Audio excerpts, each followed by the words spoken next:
हे आमचे रोहित राणे साहेब आहेत आणि हे आले होते गोव्याला चालले ते वैभववाडी गावी. भारी वाटतं ना, अशी कितीतरी कोकणामध्ये रत्न आहेत जे आपल्याला माहीत नसतात आणि आपल्याला अंदाजही नसतो की समोरची व्यक्ती कोण आहे, काय आहे.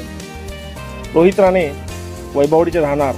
2000 ते 2004ला ते रणजी खेळलेत गोव्याकडून आणि आता आसामच्या वुमन्स अंडर 19चे हेड कोच आहेत. ते अंडर 15चेही म्हटले, ते मॅचेस आहेत त्यासाठी चाललेत.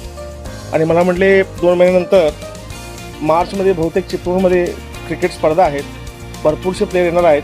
आणि म्हटले अदनानभाई तुम्हाला 100% त्यांना घेऊन मी इथे येतो. खूप बरं वाटलं मला, त्यांची मदत करूनही बरं वाटलं आणि त्यांची भेट घेतली, खूप आनंद झाला.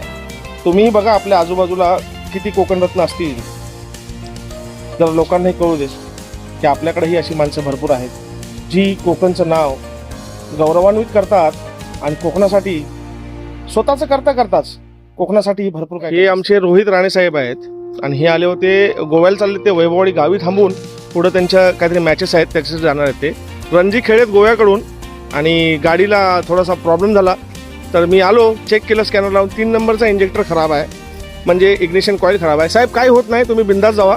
हां, आणि तुम्ही आला, मला भेटला, खूप भारी वाटला की आमचा कोकणी माणूस आसामला वुमन्स अंडर 19चा कोच आहे. मला ऐकून फार बरं वाटलं. ठीक आहे साहेब, ओके ओके, काही प्रॉब्लेम जातील का आता, त्यांना सांगितलं मी. हळूहळू अल्टिसचा इग्निशन कॉईल आपल्याकडे मिळत नसते, रत्नागिरी ती अवघड आहे, जातील ते.